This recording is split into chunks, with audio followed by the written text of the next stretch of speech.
Welcome, everybody.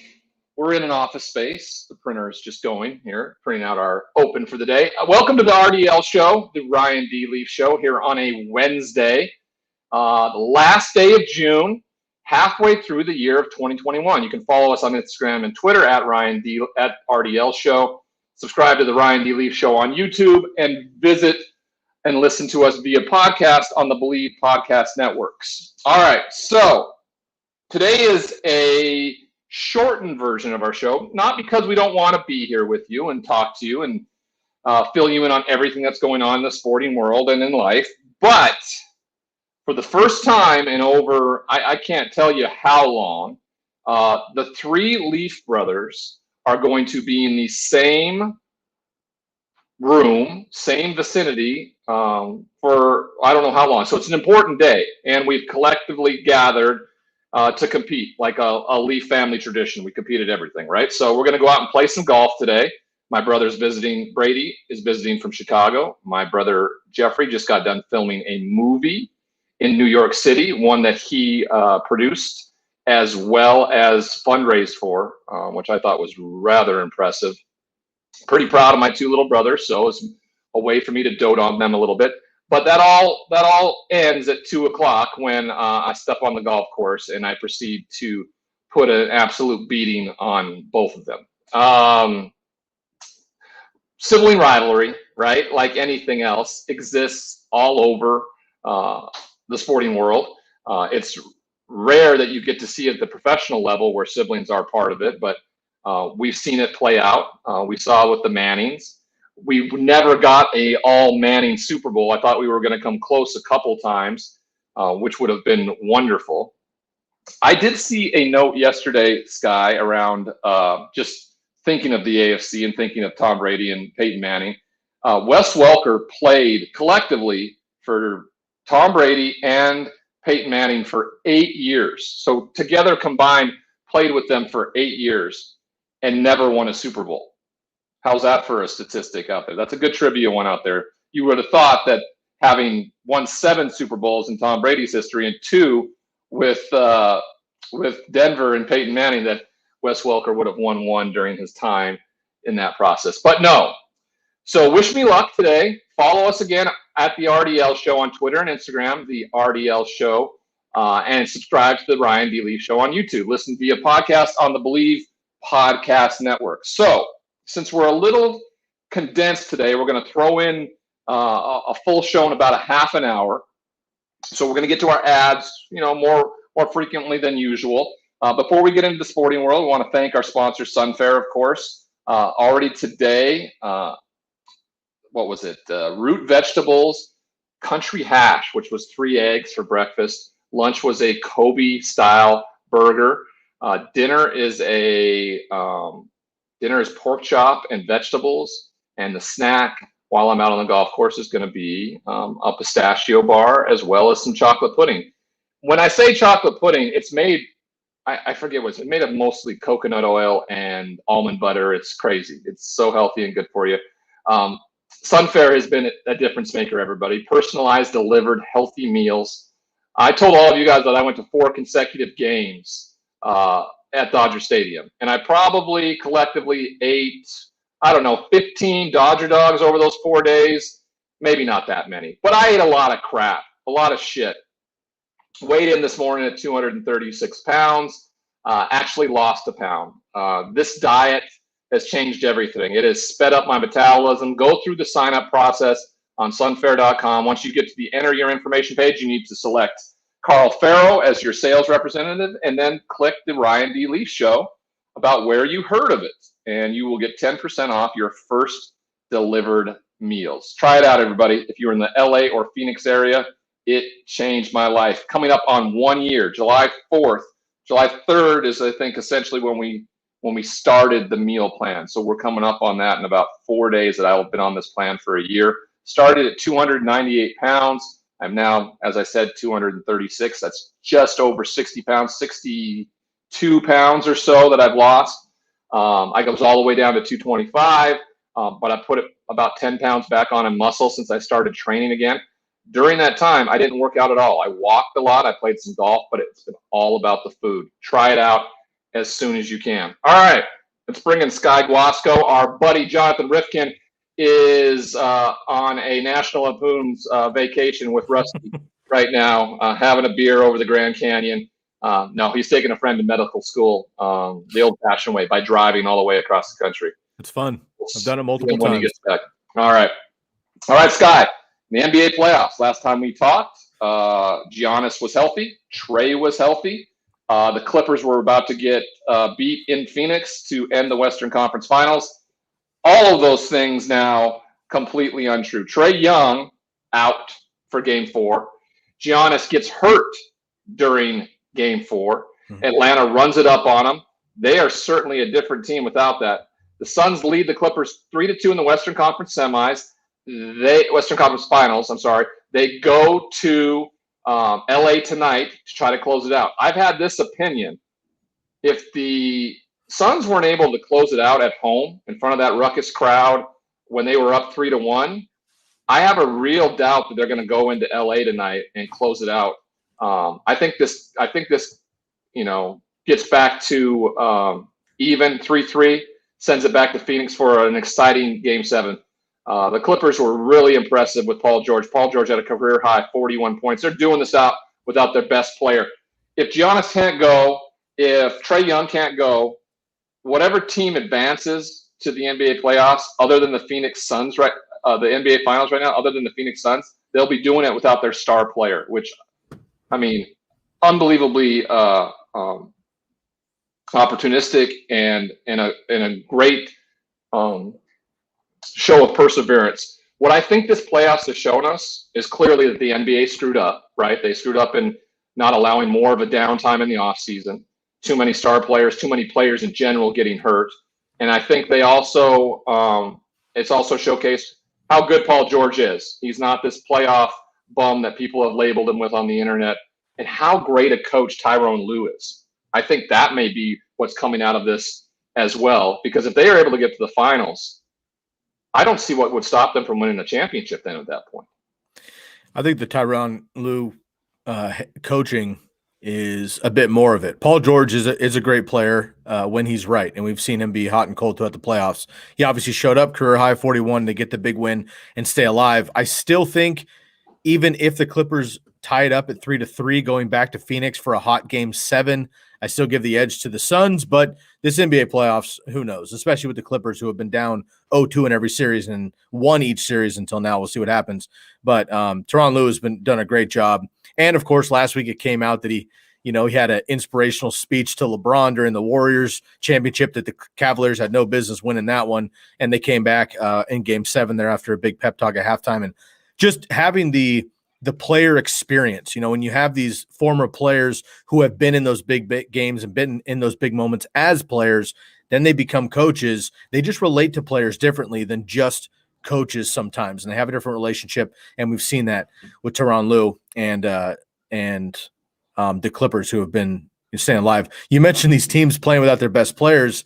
And look, the Suns have done it quite a bit without Chris Paul as well during the playoffs. So really every team alive has it without their main guy. What do you think about the criticism that the NBA is receiving because of how they force this upon these players, how they put them in a position? Is this championship win this year going to be more impressive than anything that was done last year in a bubble? Possibly in the bubble for sure. First of all, every team participated this year, so that's just one thing. Secondly, yes, I think Jonathan is more passionate about this part of it, which is the shortened off season last year after the shortened season. Yeah, I do think the criticism's fair. Them trying to get back on track and schedule. We usually have the championship in June, and that's where, or June, July, and that's where we're going to be with the NBA again. So we're back on track here. It is going to be difficult, though. You mentioned not having the top guys. 1 of 5 on a basketball floor is big. You're without a top receiver, running back, even a quarterback in football. You're going to be devastated, but there's 10 other guys on the field to make up for it. In basketball, you lose a guy, you're down significantly there. So significantly, yes. It levels the playing field a little bit, though, because let's just say it's, Giannis is out or Trae Young's out and Kawhi Leonard would be out as well for the Clippers. the top dudes are out for each team. So it kind of levels the playing field a little bit. But of course, the fans don't want to see that with all these teams. We mentioned it multiple times, Ryan. Suns and Clippers have never won a championship. The Bucks last was in 71. The Hawks last time is 78. So those fan bases 58, excuse me, you're right. 58. The fan so base is not even real. No, before 75 doesn't count. We've established that. Yes. The general fan for basketball, and certainly those fan bases, cannot be without their top studs, and Kawhi's out, but these other guys hopefully will get healthy and at least give us the best basketball possible for each of these teams. Are they, there hasn't been any,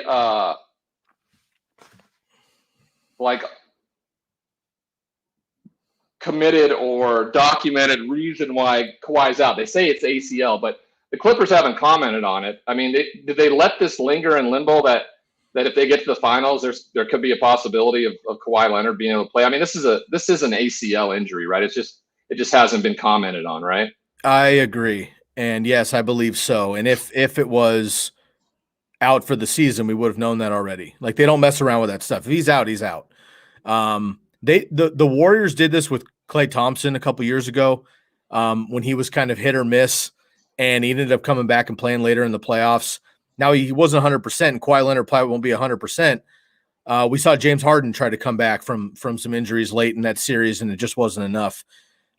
Look, Kawhi Leonard at 70% is top notch. So if he's able to play a little bit of defense and has a shot and just that presence on the floor, that's going to help the Clippers.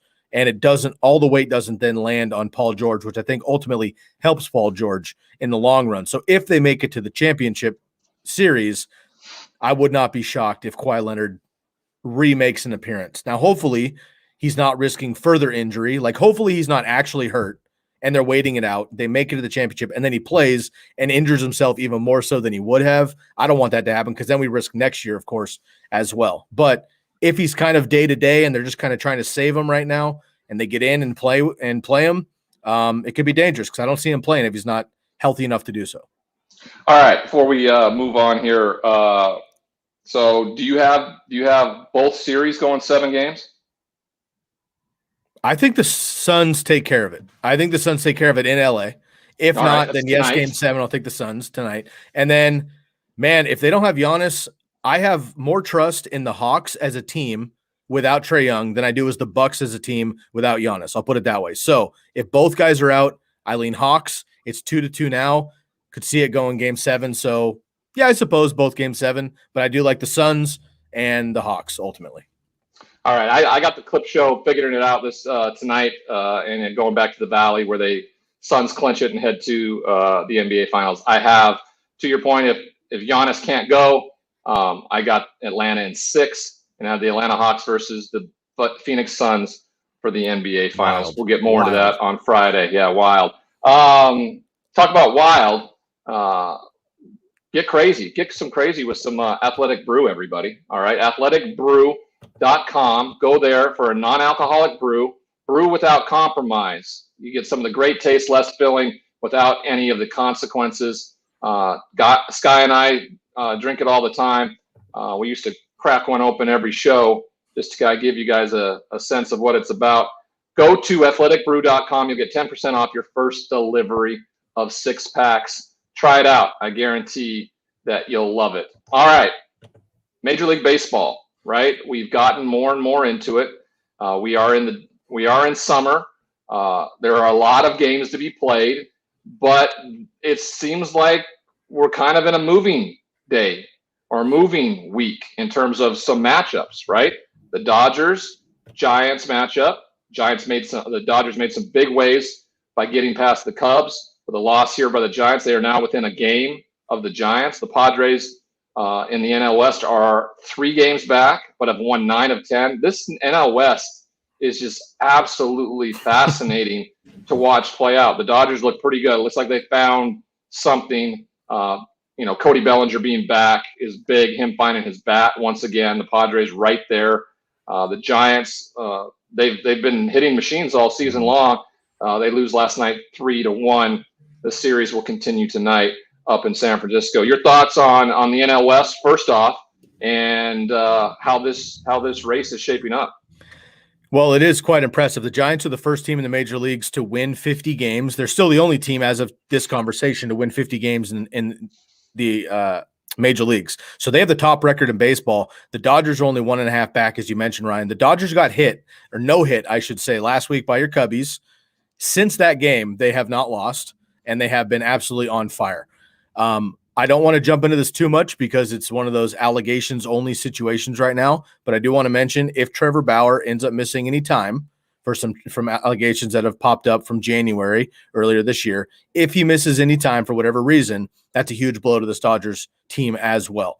Everybody knows about Kershaw, but Trevor Bauer coming over this year has really amplified that it has lineup. It has. I will say that I feel pretty confident in their pitching staff. Walker Buehler lost his first game of the year, and it had to be no hit in the process, right? So they're going to start scoring runs too. Cody Bellinger back, Corey Seager. I mean, is struggling a little bit to come back off the IR, but he comes back. I mean, they have just so many offensive weapons. If they can get in a decent amount of pitching, if Trevor Bauer's able to go, it's even better. But I get your point. I get your point there. All right. Moving along, my Cubbies have not won since that no-hitter. They've lost 2 consecutive to the Brewers, are now 5 games back. They are in the process of a shootout right now through like 4 innings with the Brewers up 7-5 last time we looked. Jake Arrieta on the mound for the Cubs. They had to figure out a way to get some runs. One of the big guys that afforded them and got them runs, Kyle Schwarber, right? And they let him leave. It's going to be one of the bigger mistakes I think they made in this whole process because he's absolutely killing it for the Nationals. He has got 16 home runs in the last 18 games, most since Sammy Sosa did that in '98 and Barry Bonds did in 2001. Unbelievably special young man. I got a chance to meet him at the Super Bowl in Houston. He had no idea who I was. I was fawning all over him because he had helped win me a World Series. And I say me because I feel like I deserve a ring. Yeah, congratulations, by the way. Yeah. Thank you very much. He's been special. And he is in the equivalent of the other guy we want to talk about too. And that's Ohtani. All right. He continues, as he was in the Bronx last night. In his first at bat, he jacked one. He would hit another one later. What he's done so far this year, he leads the league in home runs with 28, and he's 16th in ERA with a 2.58.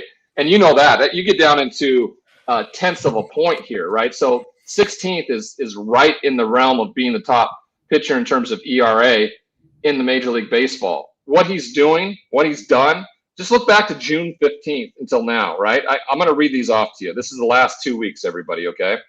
June 15th, home run. 16th, home run. 17th, oh, here we go. 6 inning pitched, 1 earned run, 5 Ks with the win. The 18th, he goes for 2 dingers. The 19th, he gets a home run. The 20th, he hits a home run. He finally takes a day off and then comes out a little sluggish on the 22nd and goes 0 for 3.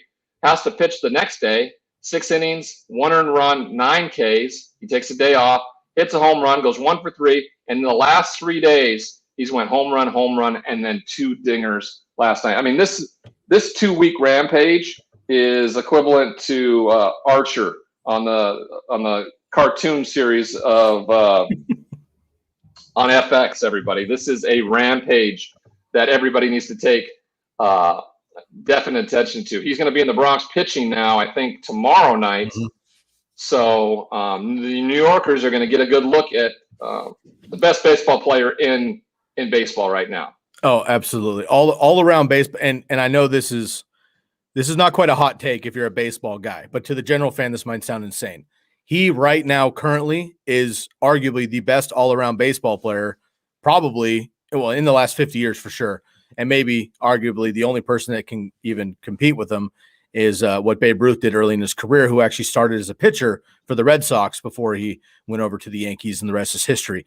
Shohei Ohtani has been absolutely phenomenal, Ryan, as you mentioned. And what's interesting is that finally he's had this incredible month of June. And we just talked about Schwarber, and I'll get into him in a second as well, who's been remarkable in his own right in the National League.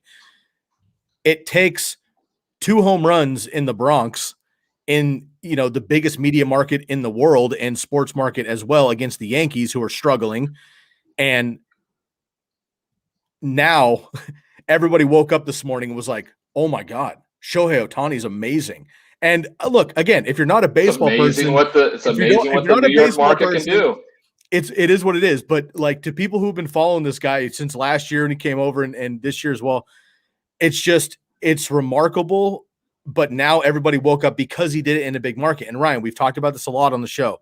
There's so many players in their careers, guys that you played ball with, who were in the wrong place at the wrong time on the wrong team with the wrong coaches, didn't make the playoffs. Barry Sanders is a legendary example. Didn't make the playoffs, whatever. In a league of their own individually, didn't make it happen with the team, and their legacy is tainted because of that. Shohei Ohtani, I think what he's doing right now on the Angels is so much different than if he was up the street in with the Dodgers, or if I think if you a great comparison is just simply there on his team, Mike Trout. Yep. Mm-hmm. It's a perfect comparison. If they linger and continue to stay there without any success in the postseason, and even success in the postseason, I think the Kansas City Royals is a perfect example. Those guys, Eric Hosmer, and that crew, and the fact they won a title, it didn't necessarily do a lot for legacy building. Mm-hmm. They were a great team, but there's a good. I mean, Ohtani on the Yankees with that short left porch. Are you kidding me? In right field, right? That he'd kill that place. And there's a handful of baseball markets where he would be the number one player, the number one jersey, put butts in the seats, which is really all that owners care about ultimately. And he would be able to do that anywhere else. Now, he chose, when he came over here from Japan, he chose to go to the Angels. He wanted to be on the West Coast, closer to home, in the States and everything else. So he chose to go there. Now, his contract will be up. Today he could go anywhere. Anybody would pay any kind of money to have him on their team. It'll be interesting to see where he and or Mike Trout go in the next year or two. Mike Trout has a giant contract, of course. We saw Albert Pujols sign a 10-year contract, 12 years into his career after the Cardinals to stay with the Angels. He played it out too. He played it out. Absolutely. Now, Shohei Ohtani deserves to be somewhere else. And we've talked about Mike Trout for a decade to go somewhere else. And no hate to the Angels fans. It's not your deal. It's just that this team does not build around these players. And unfortunately, in the public eye, in the general baseball fan landscape, they're getting quote unquote wasted because they're not on contenders. They just haven't been, and they're not going to be. And they're two of the best players in the sport, in the world. And they're not on contenders. We're not going to see them in the postseason. Mike Trout's injured right now, so you're not going to see him in the All-Star game. Shohei Ohtani hopefully will win the home run derby, which would be a lot of fun, but it's kind of a shame for a baseball fan. Imagine he wins the home run derby, pitches in the All-Star game, and hits a jack in the All-Star game. How about that? How's that for an All-Star game? I want him to be the MVP of the All-Star game because he hit a home run and struck out the side in this one inning that he pitches. It's just never going to be done again. It's amazing. It is. Talk to us about, you wanted to get into Schwarber a little bit. Talk to us about that. Just really quick, I just want to bring his stats back up here. So you talked about him hitting the most, 16 homers in 18 games, most in Sosa and Bonds. But for the podcast listeners, after the fact who don't see the screen, I wanted to read this off because I thought it was insane. Those 16 home runs by Kyle Schwarber in the month of June are equal or more than 10 teams entirely in the month of June. The Mets, Tigers, Marlins, Royals, Phillies, Reds, Pirates, Cardinals, Diamondbacks, and White Sox have all hit less home runs as a team in the month of June than Kyle Schwarber. So he's been absolutely on fire. And Ryan, as you mentioned, man, the Cubbies, that's a tough loss for your Cubbies there. And he's been doing well. And what's interesting about this too is he's obviously hitting up power numbers right now. The Nationals at the beginning of this month moved him up to lead off. And you think of leadoff hitters all the time, right? Craig Biggio, Ricky Henderson, smaller guys that get on base, they hit singles, they steal bags, they play small ball to set the table for the big guys. Kyle Schwarber's the best hitter in the National League right now, and he's leading off. He has 7 leadoff home runs this year, and we've played 3 months. It just what he's doing in the National League is getting overshadowed because, like Ohtani and the Angels, the Washington Nationals are in second place behind the Mets somehow, but they're playing 500 ball. The Angels are playing 500 ball. The Nationals are playing 500 ball, even in a weak NL East with the Mets leading the division, but only 41 wins, which would be third in any other division in baseball, the Nationals just aren't going to make it overall because of these other teams. I mean, the Padres are technically in third, and they're 7 games better than the Mets, who are in first place. So, unfortunately, again, another great player, tough situation. That's some spicy stats right there, buddy. Speaking of spicy, how about you guys go out and try some BOMBANANA hot sauce, all right? This is a new hot sauce made by some Midwestern guys at the University of Michigan a year ago. It is banana-based, not to be confused with banana-flavored hot sauce. Go to seekthespice.com. That's seekthespice.com, all one word. And today you can receive 10% off your first order by using the promo code LEAF. That's LEAF at checkout. BOMBANANA hot sauce. The white bottle is a little less spicy. The red labeled bottle, even more spicy, the mooey mooey. Seekthespice.com. Check it out. All right. Before we get out of here, let's try to recap a little bit of what we talked about tonight. The Suns and Clippers go at it. I think on the NHL side of things, we get to see the Canadiens and the Lightning. The Lightning sure look like they're the better team so far after the first round. That gives me a lot more, I think, lends a lot more credence to what the New York Islanders were able to do, the way they took the Lightning to 7 games and the way they played. I thought that was incredibly impressive. Watch out for that Islanders team in the future. The Lightning just, they seemingly have the winning recipe right now. They're continuing to do that. Tomorrow night, we'll get to see Atlanta and Milwaukee go at it in Game 5. And then we'll talk a little bit more about that on Friday. Sky and I are going to be back. Jonathan will be riffing across the country in his old G whatever. Buick Skylark. Who knows what he's rolling around in. But we'll be back. I'm going to go whoop up on my little brothers in golf, guys. I hope you guys don't mind. We took a half an hour off the show today. Again, follow us, #RDLShow on Twitter and Instagram, @the RDL Show, and subscribe to the Ryan D. Leaf Show on YouTube. Listen via podcast on Believe Podcast Networks if you can't catch us live. Monday, Wednesday, Friday, 12:30 to 1:30 Pacific time. We'll see you guys on Friday. Have a great couple of days.